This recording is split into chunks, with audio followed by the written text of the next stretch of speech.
Moab, il y a des hommes de petite taille à taille baobab. Et pourtant, Ruth pense qu'aucun d'eux n'est mariable. Car la femme qui craint Dieu n'invite pas un païen à sa table. On ne mélange pas sa farine avec du sable. Dieu fait de vous une bonne femme pour vous donner un bon mari.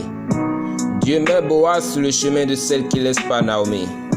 Si pour Dieu il n'est pas tard pour qu'une veuve se remarie, alors la jeune fille qui si Dieu n'a pas peur de l'avenir.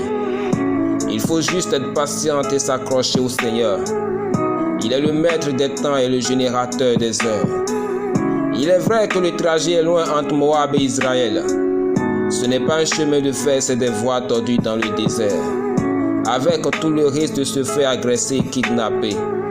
Naomi demande à sa belle-fille une fois de la quitter. Sauf que Ruth a décidé de connaître le Dieu d'Israël. Et à chacune des fois, elle lui répète à l'oreille: là où tu iras, j'irai. Là où tu seras, je serai. Ton peuple sera mon peuple. Et ton Dieu sera mon Dieu. Les voilà toutes deux à Bethléem. Heureusement, la famille n'en est plus un problème.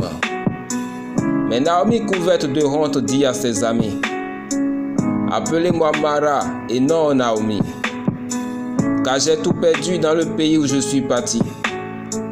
Il ne me reste que Ruth comme un bon souvenir. Un matin, Ruth décida d'aller glaner quelques épis dans le champ de celui aux yeux duquel le Seigneur lui fera grâce.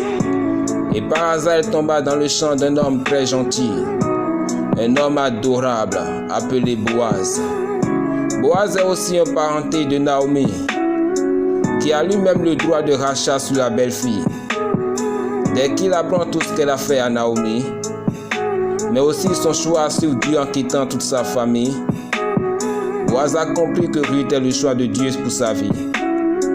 Boaz épousa Ruth qui engendra Obed, l'ancêtre de Jésus. À Moab, il y a des hommes à petite taille et à taille baobab. Et pourtant, Ruth pense qu'aucun d'eux n'est mariable.